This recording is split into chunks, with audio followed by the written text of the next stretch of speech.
오늘 하나님께서 우리에게 주신 말씀은 마가복음 10장 17절에서 23절까지의 말씀입니다. 마가복음 10장 17절에서 23절의 말씀입니다.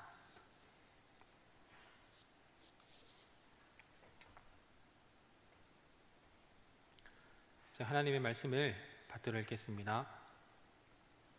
예수께서 길에 나아가실새 한 사람이 달려와서 꿇어앉아 묻자오되 선한 선생님이여 내가 무엇을 하여야 영생을 얻으리이까? 예수께서 이르시되 네가 어찌하여 나를 선하다 일컫느냐? 하나님 한 분 외에는 선한 이가 없느니라. 내가 계명을 안 하니 살인하지 말라, 간음하지 말라, 도둑질하지 말라, 거짓 증언하지 말라, 속여 빼앗지 말라, 내 부모를 공경하라 하였느니라. 그가 여짜오되 선생님이여 이것은 내가 어려서부터 다 지켰나이다. 예수께서 그를 보시고 사랑하사 이르시되 내게 아직까지도 한 가지 부족한 것이 있으니 가서 내게 있는 것을 다 팔아 가난한 자들에게 주라. 그리하면 하늘에서 보화가 내게 있으리라. 그리고 와서 나를 따르라 하시니 그 사람은 재물이 많은 고로 이 말씀으로 인하여 슬픈 기색을 띠고 근심하며 가니라.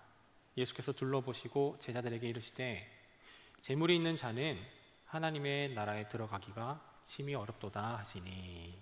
아멘. 최근 제가 한 몇 년 사이에 나이를 먹어가고 있구나라는 생각을 들게 하는 그런 여러 가지 일들이 있었는데, 그 중에 하나가 무엇이냐면 제가 어릴 때부터, 그리고 지금보다 더 어릴 때부터 알고 지내던 형, 누나, 동생들 다 결혼을 해가지고 아기를 낳았다는 거예요. 근데 그냥 그 사람들이 아기만 낳고서는 그냥 있는 것이 아니라 SNS에 자기 아들을 엄청 올리고 자기 딸을 엄청 올리고 카카오톡 프로파일 사진도 그냥 표정 하나 바뀐 것으로 계속 맨날 바꾸잖아요. 제가 이제 인스타그램을 열면 이제 사람들 피드가 이렇게 쭉쭉 나오죠. 게시물이. 그거 이제 제가 이렇게 쓱쓱 쓸어서 10개만 봐도 10개 중에 5개 내지는 6개가 전부 다 아기에 관한 게시물이에요. 여러분들의 인스타그램 게시물은 어떤가요? 제가 그런 보면서 제 지인들의 게시물을 보면서 내가 나이를 먹어가고 있구나 라는 걸, 내가 결혼 정년기구나 라는 것을 생각하게 됩니다. 제가 우리 교회 오기 전에 있었던 교회에서는 저랑 또래 전도사님들, 또래 목사님들이 많았어요. 우리 교회는 이제 없는 김요셉 목사님밖에 안 계시는데, 근데 그 전에 있었던 교회에서 전도사님들, 목사님들의 자녀들이 다 있죠. 그 자녀들도 다 고만고만해요. 근데 이제 특히 신생아를 둔 전도사님이나 신생아를 둔 목사님이 교회에 출근하면 그렇게 병든 닭처럼 이렇게 비실거리고 깨꼬닥 이렇게 하는 거예요. 그래서 왜 그렇게 졸고 계시냐고 했더니 아기가 밤에 잠을 안 자고 계속 운다라는 거예요. 2시간마다 깬대요. 2시간마다 깨면은 또 달래가지고 맘마 먹여주고, 그리고 이제 기저귀도 갈아주고. 이 아기들이 위가 작아서 맘마를 먹으면 제가 듣기로는 2시간 정도밖에 못 버티는 양만 먹는데요. 그러니까 저는 이제 한번 먹으면 가득 채우면 이제 하루도 버틸 수 있는데, 근데 아기들은 2시간 정도까지밖에 못 채우니까 2시간마다 계속해서 깬다라는 거예요. 그거를 24시간 동안, 12번 정도는, 최소 12번이겠죠. 계속 깨고 울고 이렇게 한다라는 거예요. 그래서 이제 계속 돌보다 보니까, 그러니까 이제 잠을 새벽에 밤에 잘 수가 없어서 못 자고 출근해서 거기서 이제 이렇게 한다라는 거예요. 얘네들 역시 이제 소변도 대변도 똑같겠죠. 많이 담아 놓을 수가 없으니까 체내에 계속 이제 빼낸다라는 거예요. 그리고 오줌을 싸면 오줌을 싸는 대로 또 기저귀를 가는 중에 얼굴에다가 싸는 경우도 있었다고 하고, 그리고 다 갈아놔가지고 이제 새로 다 갈았다 하면은 갈자마자 또 이렇게 저질러 버리는 경우가 있다고 하더라고요. 이렇게 잠자고 이제 똥오줌 가리는 것뿐만이겠어요. 24시간 이 아기들은 눈을 계속 이렇게 보고 있어줘야 돼요. 무슨 짓을 할지 몰라요. 뭘 입에 넣을지 계속 봐줘야 된단 말이죠. 제가 이전 교회에 있었을 때 그 어떤 그 신생아를 둔 그 목사님, 전도사님 집에 밥을 얻어 먹으러 갈 일이 있었어요. 근데 그 사모님은 잠깐 이제 외출하셨고, 그리고 이제 목사님은, 그 전도사님은 이제 설거지를 하셔야 돼서 그 아기를 제가 목도 못 가누는 아기를 잠깐 이렇게 봐줄 일이 있어서 이렇게 그 설거지 하시는 동안 제가 이제 아기를 이렇게 안고 있었는데 눕히면 우는 거예요. 그래서 계속 안고 있을 수밖에 없는데 30분 정도 이렇게 너무 귀여웠거든요. 근데 30분 정도 안고 있는데 진이 다 빠지더라고요. 너무 힘들었어요. 얘가 이게 뭐 부서질 것 같고 잘못하다가 이제 떨어뜨릴까봐 이렇게 온 몸에 긴장을 하고 있다 보니까, 그러니까 이제 30분만 봤는데도 제가 그날 하루 종일 근무했던 것보다 그 30분이 너무 힘들었었어요. 이게 육아를 한다라는 게, 이렇게 아기를 본다라는 거는 정말 쉽지 않고 어려운 일이구나라는 그런 거를 이제 생각을 하게 됐습니다. 육아라는 거, 이건 엄마와 아빠가 함께 하는 거 맞죠? 엄마와 아빠가, 남자와 여자가 함께 하는 것은 맞는데 어쨌거나 육아를 하는 그 비중이 높은 게, 절대적으로 높은 거는 어쩔 수 없이 엄마의 비중이 높긴 해요.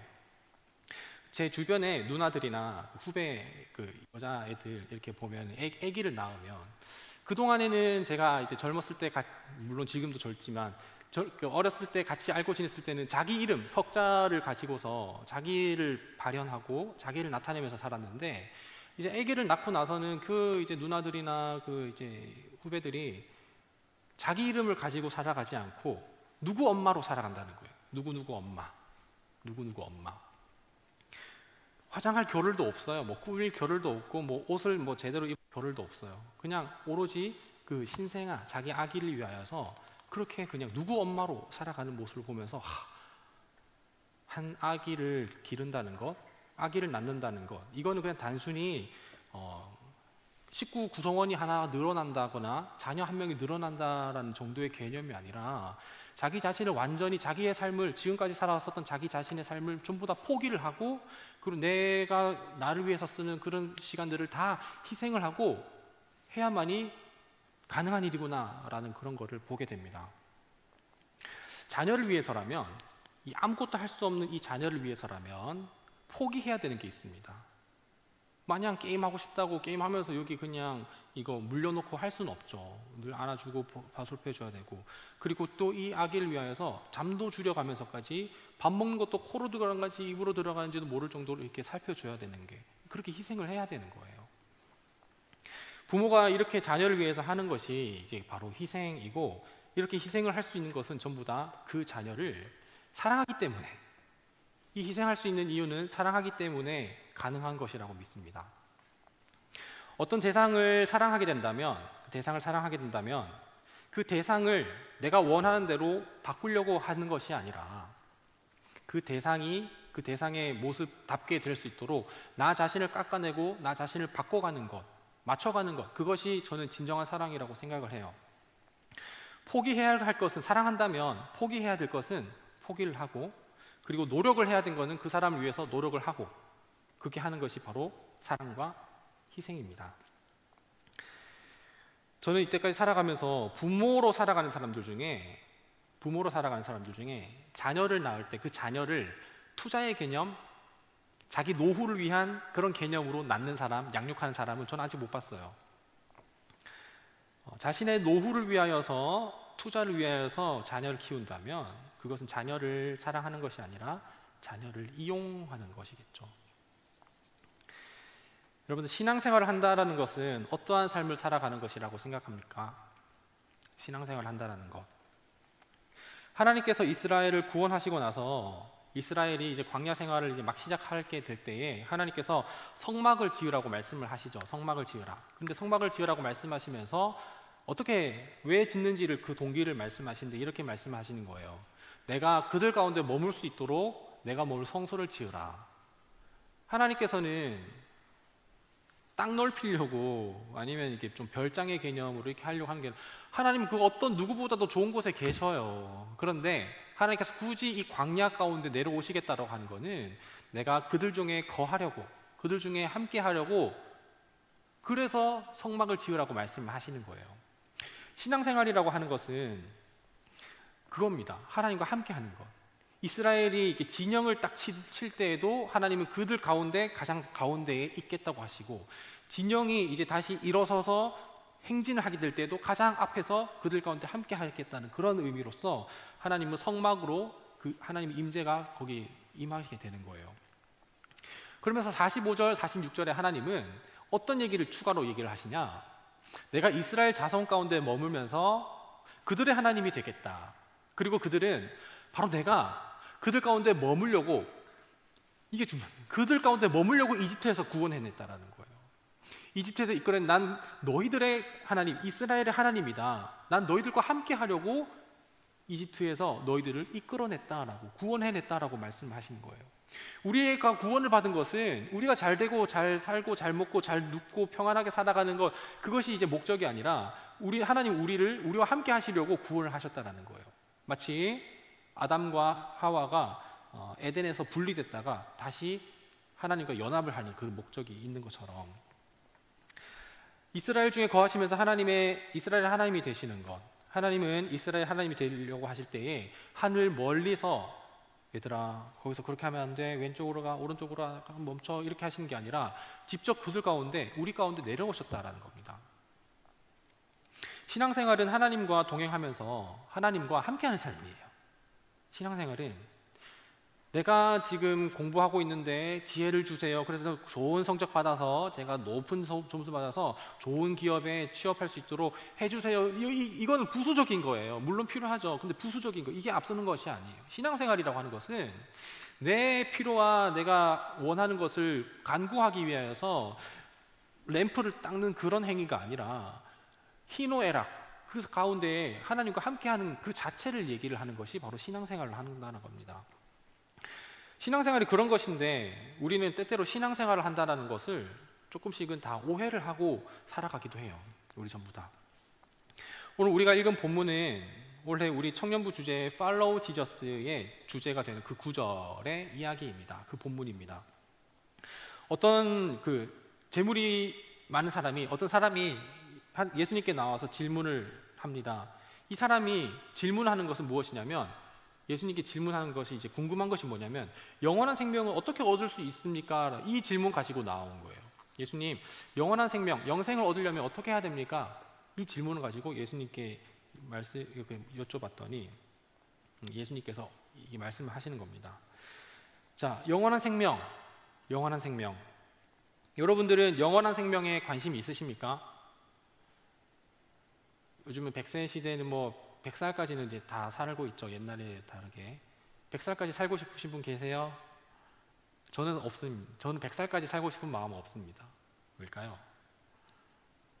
왜냐하면 100살까지 살고 싶은 만큼 제가 가진 게 또 많고 좋아야 100살까지 살면서, 그리고 제가 함께 하고 있는 사람이 있어서, 그래서 그 사람과 함께 행복하고 이렇게 하면은 같이 살고 있는 게 보장이 된다면 오래 살면 좋죠. 근데 저는 가진 것이 아무것도 없습니다. 그래서 100살까지 살아야 할 이유가 없어요. 역사적으로 옛날에 많은 사람들, 역사적으로 오래 살기 위하여서 모든 수단과 방법을 가리지 않는 사람들을 보면 그 사람들은 아무것도 가진 것이 없는 사람들이 아니었어요. 명예도 가지고 있었고 권력도 가지고 있었고 부도 갖고 있던 사람들이에요. 근데 그들이 가지지 못한 것이 있었다면 단 하나, 영원한 생명을 갖지 못했기 때문에 오래 살려고 수단과 방법을 가리지 않았었던 겁니다. 오늘 본문에 나오는 이 사람이 왜 영원한 생명에 대해서 궁금해가지고 예수님께 왔느냐? 이 사람한테는 영원한 생명 빼고는 다 갖고 있기 때문이에요. 자기 자신은 영원한 생명 말고는 다 갖고 있는 거예요. 지금 오늘 우리가 읽은 본문 22절에 보면 이 사람은 재물이 많다고 얘기를 하고 있어요. 이제 넉넉한 거예요. 이 땅에서 오래 살고 싶은 그런 마음이 있는 거예요. 그래서 조금 더 오래 누리고 싶어서, 그래서 영원한 생명 어떻게 하면 얻을 수 있을까? 그 질문을 가지고 예수님께 나온 겁니다.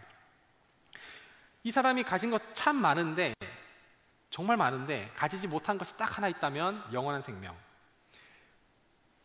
근데 이 사람이 영원한 생명을 얻기 위해서 그동안 어떻게 살아왔는지 한번 볼까요? 마가복음 10장 19절에서 20절 제가 읽겠습니다. 너는 계명을 알고 있을 것이다. 예수님의 말씀이세요. 너는 계명을 알고 있을 것이다. 살인하지 말라, 간음하지 말라, 도둑질하지 말라, 거짓을 하지 말라, 속여서 빼앗지 말라, 내 부부를 공경하라 하지 않았느냐. 그가 예수께 말하였다. 선생님, 나는 이 모든 것을 어려서부터 다 지켰습니다.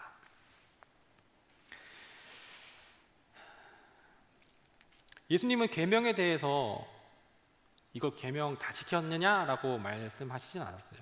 너 다 지키고 살고 있어? 영원한 생명 얻기 위해서? 라고 이렇게 말씀하진 않으십니다.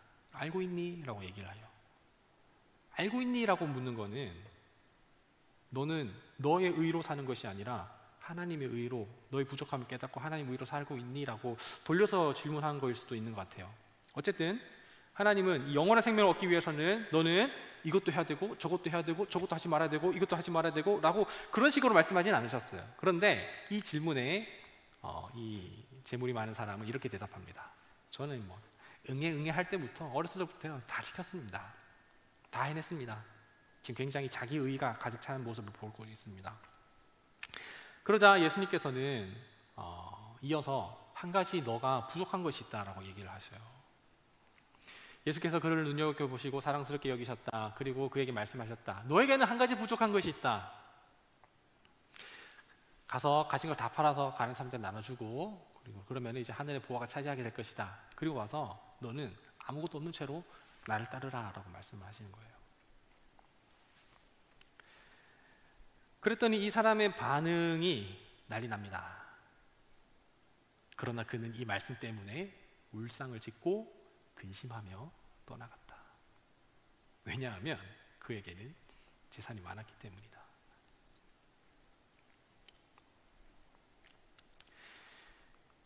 이 사람은 전부 다 가졌습니다. 다 갖고 있습니다. 그러나 한 가지 가지지 못한 게 있다면 그것은 영원한 생명. 재물이 많은 이 사람은 마지막 이제 그 스톤, 예를 들어서 어벤져스 그 스톤 마지막 한 개를 이제 찾는 거예요. 이 영원한 생명만 있으면 돼요. 이것만 있으면 이제 막강한 힘을 가지고 있는 것처럼 느껴질 텐데, 근데 예수님 그 영원한 생명을 얻기 위해서는 너가 할 수 있는 건 단 하나, 한 가지 부족한 게 있다. 이 사람이 부족한 것 단 하나, 영원한 생명. 근데 이것을 갖기 위해서는 예수님께서 단 하나 부족한 것이 있다고 얘기를 하는데, 근데 이것이 충돌하는 겁니다. 이 사람은 이제 영원한 생명 빼고는 다 모았어요. 그런데 예수님께서 한 가지 부족한 거 있는데 이 다 모은 거를 다 없애버리라는 거예요. 그럼 영원한 생명을 얻을 수 있게 된다고 얘기를 하시는 겁니다. 그러자 이 사람은 예수님의 말씀, 그 말씀 때문에 울상을 짓고 근심하면서 떠나버리게 됩니다. 우리는 신앙생활을 하면서 무의식 중에 말씀에 대해서 내가 순종하고 싶은 것, 그리고 순종할 수 있는 것만 그 말씀으로 받아서 그 말씀으로만 사는 것이 우리 가운데 무의식 중에 있어요. 소화할 수 있는 말씀만 골라서 먹고 마음속에 부딪히고 거부감이 드는 것은 입에도 넣지 않는 우리의 모습. 그런 말씀을 억지로 입에 말씀에 넣어보지만 헛구역질 나가서 다시 또 토해버리게 되는 이런 일이 한두 번이 아닙니다. 이에 대해서 성 어거스틴은 이렇게 얘기합니다. 복음에서 당신 마음에 드는 것만 믿고 마음에 들지 않은 것은 거부한다면 당신이 믿는 것은 복음이 아니라 당신 자신이다. 성 어거스틴은 이렇게 얘기를 하는 거예요. 말씀이 우리에게 달콤하기도 합니다. 그렇지만 말씀이 꼭 달콤해야만 하는 것은 아니고 말씀이 때로는 우리를 찌르게도 하고 입에 쓰게도 됩니다. 어쩌면 이 말씀이 내 목숨을 해치는 것처럼 느껴지기도 합니다. 근데 이거 당연한 거예요. 말씀은 그렇게 느껴지는 건 당연한 거예요. 왜냐하면 우리는 육신의 몸을 입고 있기 때문에, 그렇기 때문에 영의 말씀을 받을 때에는 그것이 우리에게 거부감이 드는 것은 당연한 거예요. 자연스러운 일이에요. 마치 우리에게는 10가지를 다 채우기 위해서 9가지는 다 가졌지만 나머지 1개, 이 1개만 손에 넣으면 되는데 예수님은 오히려 이 1개를 손에 넣기 위해서는 나머지 지난 9개는 전부 다 비워야 된다고 말씀하시는 것처럼 거부감이 들지 않을 수가 없어요. 내 삶의 일부, 이것도 채우고 이것도 채우고 다 채우고 나서 좀 빈 공간이 있는 거기에 하나님의 말씀을 채우려고 한다면 하나님의 거룩하심과 하나님의 선하심과 그 다른 속성이 같이 있을 수는 없어요. 하나님의 것과 세상의 것은 공존할 수가 없습니다. 예수님께서 이 재물이 많은 사람에게 요구하는 이 말씀, 여기에는 무슨 의도가 담겨 있을까요? 너는 지금까지 너가 왕으로 살고 있는 그런 모양만 갖춘 신앙생활이 아니라 종교생활밖에 아는 것이다. 예수님은 이 재물이 많은 사람한테 이런 얘기를 하고 있는 거예요. 너는 지금 신앙생활하고 있는 게 아니라 종교생활하고 있는 것이다. 이스라엘이 광야에 있었을 때 비록 이스라엘이 광야 생활을 할 때처럼 우리도 그 광야 생활처럼 하루하루가 버겁고 힘들고 그런 일들이 많이 펼쳐져 있고 그런 일 때문에 우리가 낙심하고 넘어질 수도 있겠지만 그 광야 생활에서 희노애락이 다 담겨 있는 그때마다 경험하게 되는 하나님, 그 하나님과 동행하는 그 자체가 신앙생활이라는 거예요. 목마를 때 늘 물이 충만하는 그런 삶이 아니라 목마를 때 스스로는 물을 구할 수 없지만 하나님께 부르짖으면서 하나님 물 좀 주세요 했을 때 물을 얻게 되는 그 하나님을 경험하는 것, 그것이 우리의 신앙생활이라고 하는 것입니다. 그런데 이 사람은 자기가 왕이 되려고 하고 자기 삶에 자기가 왕이 되고 그리고 자기가 왕이 되는 그런 종교생활을 하려고 하다 보니까 하나님께 자기 자신을 내어드리고 하나님이 내 삶을 다스리는 하나님이 왕이 되시는 이 삶, 이게 거북하게 되고 또 거부감이 들고 부담스러운 거예요. 껍데기는 전부 다 그럴듯합니다. 모양새는 다 갖췄습니다. 말씀을 받아들이고 말씀대로 살아가는 것, 이 사람은 십계명을 어렸을 때부터 다 지켰다고 얘기를 하고 있어요. 하지만 십계명을 다 지켜낸 것이 하나님을 왕으로 모시는 삶으로 살면서 지켜내지 않은 것입니다. 하나님이 있느냐 없느냐의 차이인 거예요.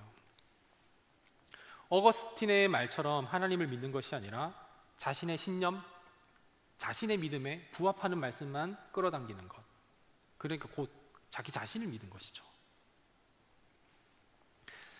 저나 그리고 여기 앉아있는 여러분이나 우리는 전부 다 앞으로 누군가를 만나게 되고 그리고 그 사람과 사랑을 하게 되고 그 사람과 한 가정을 이루면서 살아가게 될 것입니다. 그 사람이랑 그 이제 배우자 될 사람이랑 평생 살아가기로 결정한다는 것은 그 사람에 대해서 내가 좋아하는 것만 취하고 그리고 좋아하지 않는 것은 거부할 수 있는 그런 건 아니에요. 그 사람 자체를 받아들여야 된다는 거죠. 그 사람의 내가 좋아하지 않는 그런 허물까지도 내가 원하지 않는 모습이라 할지라도 전부 다 받아들여야, 그래야 그 사람과 함께 행복하게 살아갈 수가 있는 거예요. 결혼도 안 했는데 이런 얘기하니까 웃기죠. 만약 결혼 생활이 상대방의 내가 원하는 모습만 바라고 원하지 않는 모습은 계속해서 마음에 거부감이 들고 불편하다면, 내 고집을 계속해서 세운다면 그럼 그 결혼 생활은 행복하지 않을 겁니다. 아마 내 고집이 꺾어지지 않는 한 그 배우자가 갖고 있는 내가 싫어하는 모습이 없어질 때까지 그 결혼 생활은 끝까지 고통스러울 거예요. 신앙생활도 똑같습니다. 어쩌면 그런 결혼은 상대를 사랑해서 하는 결혼이 아니라 내 행복에 내 어떤 상황과 여건을 만들어 놓기 위한 그런 수단에 지나지 않을 것입니다. 팀 켈러 목사님이 이렇게 얘기합니다. 당신의 삶 속에서 정말로 하나님이 계신다면 당신 자신의 뜻을 포기한 것이며, 우리 마음 가운데 하나님이 계시다라는 그런 뭐가 반증이 되냐면 우리의 뜻을 포기했다라는 거예요. 그것은 실제로 하나님을 이용하려는 사람과 하나님을 섬기려 하는 사람의 차이를 보여준다. 저는 이 이용을 use, 그리고 이 섬기는 것을 love라고 이렇게 얘기를 하고 싶어요. 그러면서 이어서 이렇게 얘기를 하셔요. 우리는 누구나 지적으로 자극이 되는 신앙, 지식적으로 자극이 되는 신앙을 원하고, 그리고 감정적으로 만족을 주는 그런 신앙을 우리는 원한다. 감정적으로 만족을 주는 신앙을 원한다. 사회적으로도 쓸모 있는 사람이 되기를 원한다. 그럼에도 불구하고 하나님을 원하지는 않을 수 있다 라고 얘기를 해요. Love or use. 오늘 제목을 원래 한글로 이렇게 사용할 것인가 사랑할 것인가 이렇게 지으려고 했었어요. 그러다 그냥 영어로 그냥 짧게 했는데, 영어 잘해서 그런 건 아니고, use, 이거는 내 삶의 주인은 내가 되기 위하여서, 그래서 하나님을 그냥 수단으로 이용하겠다라는 그런 정교적인 행위밖에 되지 않는 거예요. love, 그러나 우리는 하나님을 사랑한다면 사랑하는 대상을 위하여서 자기 이름으로 살아가는 것을 포기하고, 그 엄마들처럼 누구누구 엄마로 살아가면서 자신의 삶을 희생하고 받아들이는 그런 삶, 그게 바로 신앙생활입니다. 내가 사랑하는 그 대상을 위하여서 자기의 뜻을 포기할 수 있어야 된다는 겁니다. 결혼이 그렇고 육아가 그렇고 신앙생활이 그런 거예요. 결혼도 안 했고 육아도 안 하고 있는 사람이 말하고 있습니다. 여기에 대해서 존 비비어 목사님의 말을 한번 보겠습니다. 하나님을 이용하는 것은 우리가 그분으로부터 원하는 것을 얻기 위하여서 그분을 찾는 것이다. 그것이 설령 천국에 이르는 것이라고 하더라도 말이다.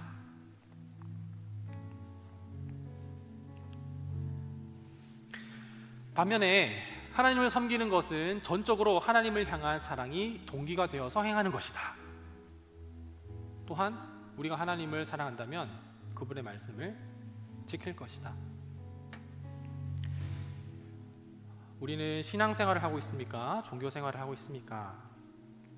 10계명까지 완벽까지는 아니지만 거의 완전히 지켜나가려고 하는, 그러면서 예수님이 왕이 되는 걸 거부하고 여전히 내 삶은 내가 왕이 되려고 하는 그런 모습, 그 모습이 오늘 본문에 있는 그 사람의 모습이 우리의 모습은 아닌지 좀 말씀에 비춰보면 좋을 것 같습니다. 오늘 함께 부를 찬양은 내 삶은 주의 것이라는 그런 찬양입니다. 우리가 매 순간순간마다 어떻게 해야 하는지 잘 모릅니다. 잘 아는 것 같지만 다 겪어봐야 아는 거예요. 겪어도 모를 때가 많습니다. 나는 신앙생활을 하고 있었다고 착각했는데 그것을 알고 보니까 신앙생활이 아니라 종교생활이었구나 라는 그런 깨달음도 말씀 앞에 서게 될 때에 생각해 보게 됩니다. 하나님의 말씀을 내 앞에 세워놓고 내가 취사 선택하고 기분에 따라서, 상황과 따라서 말씀을 내가 받아들이거나 거부하는 것은 그냥 이거는 하나님을 사용하고 하나님을 이용하는 것일 뿐입니다. 어거스틴이 얘기했던 것처럼. 하지만 내 상황과 내 기분이 어떠하든지 간에 그럼에도 불구하고 하나님의 말씀을 받고 삼키고 순종하는 것, 이것이 오직 하나님을 사랑하고 신뢰함으로써만 가능합니다. 우리는 어떻게 살아야 하는지에 대해서 내가 가장 잘 알고 있다고 생각하십니까? 하나님이 가장 잘 알고 계시다고 생각하십니까? 말씀 앞에 오늘 본문의 재물 많은 사람처럼 답정너의 모습을 보이고 계시지 않습니까? 오늘 함께 찬양함으로써 믿음을 결단하면서 내 삶은 내 것이 아니라 주님의 것입니다, 그런 고백으로 함께 찬양하면 좋겠습니다.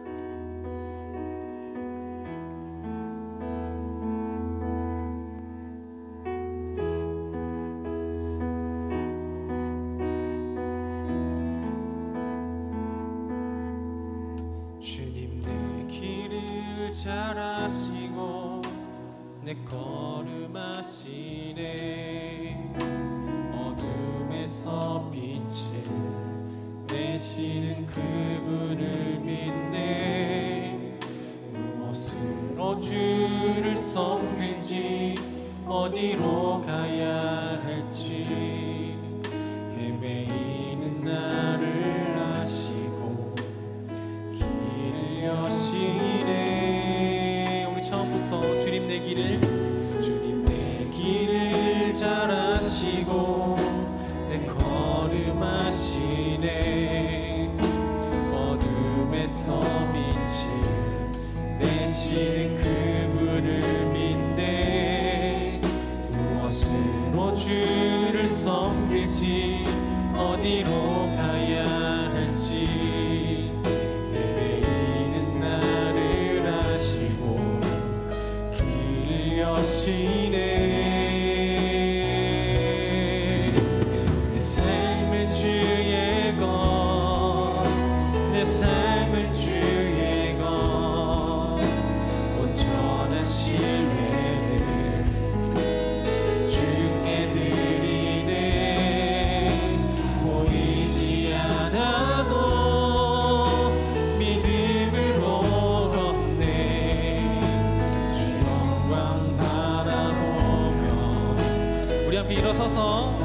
한번 처음부터 우리 찬양으로 고백하며 나아가십시다. 주님 내 길을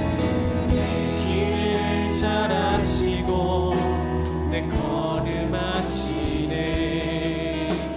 어둠에서 빛을 내시니 그분을 믿네. 무엇으로 주를 섬길지 어디로 가야 할지 헤매이는 나를 아시고 길을 여시네.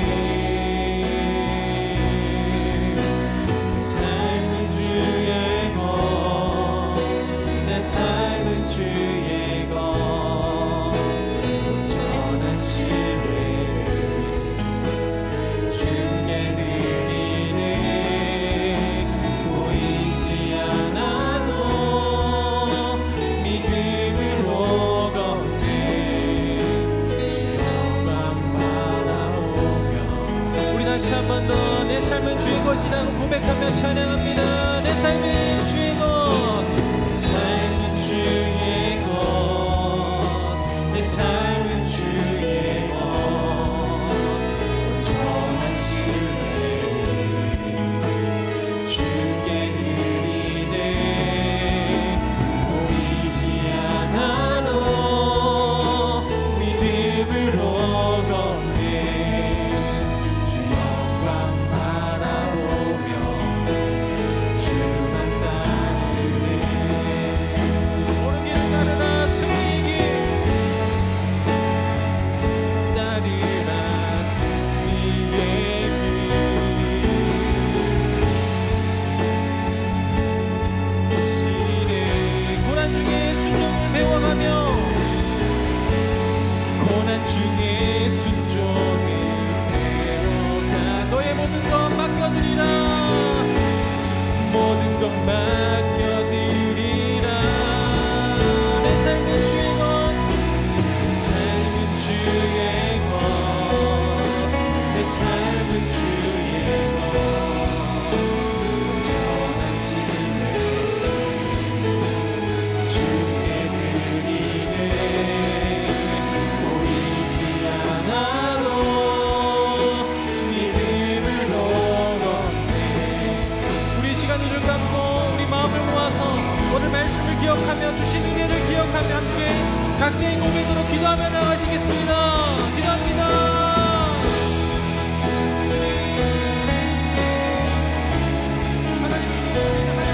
하나님께 사용하려고 했던 것들이 주님을 이용하고 살아가지 않은 채 돌아보고 하나님 아버지, 이제 우리가 결단하기 원합니다.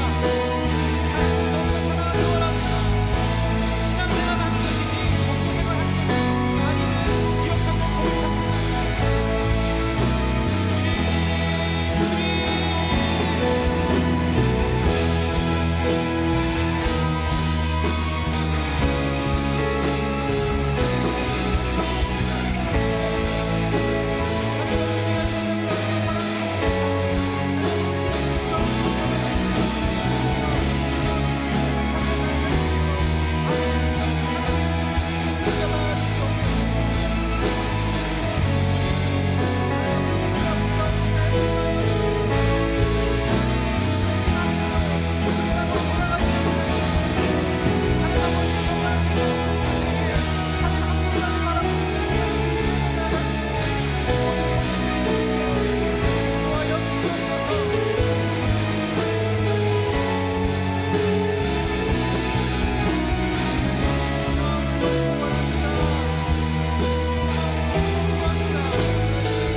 하나님, 우리 마음 가운데에는 우리가 너무나도 많아서 주님께서 들어올 자리가 없는 건 아닌지 돌아보게 됩니다. 그저 빈 공간에 신앙이라는 것을 채워 넣으려고 하는 것이 아니라 내가 주인 삼았던 모든 것들을 다 내려놓고 주의 것으로만 가득히 채울 수 있는 그런 믿음의 결단이 우리 오늘 가운데 모든 예배자들 가운데 가득하게 하여 주옵소서. 복음 앞에 설 때에 내가 원하는 것은 받아들이고 원하지 않는 것은 받지 않는 것, 그것은 하나님을 믿는 것이 아니라 나를 믿는 것이라는 그런 오늘 어거스틴의 말을 보게 됩니다. 우리가 하나님 앞에 종교적인 모습을 가지고서 그냥 종교 생활하는 것에 지나지 않는 것이 아니라 정말 하나님과 동행하며 그들 중에 거하고 우리 삶을 통치하고 다스리시겠다는 그 주님을 왕으로 삼는 신앙생활을 할 수 있도록 인도하여 주옵소서. 주님과 함께 계시니 내 상황과 내 기분이 어떠하든지 상관이 없습니다. 주님 함께 하시니 그걸로 만족합니다. 주님 내 길을 잘 아시고 내 걸음 아시니 그걸로 만족합니다. 내 길은 내가 안다고 생각하지 않고 주님이 더욱더 잘 아신다고 생각하는 그 마음으로 온전한 신뢰를 주께 드리는 우리 모두가 되게 하여 주옵소서. 주 예수 그리스도의 은혜와 하나님의 사랑과 성령님의 인도하심이 주님께서 주시는 그 말씀을 우리가 인정하고 받아들이며 주님이 다스리시는 삶을 살아가겠다고 결단하고 다짐하는 모든 예배자들의 삶 가운데 지금부터 영원까지 함께 하시기를 간절히 축원하옵나이다. 아멘.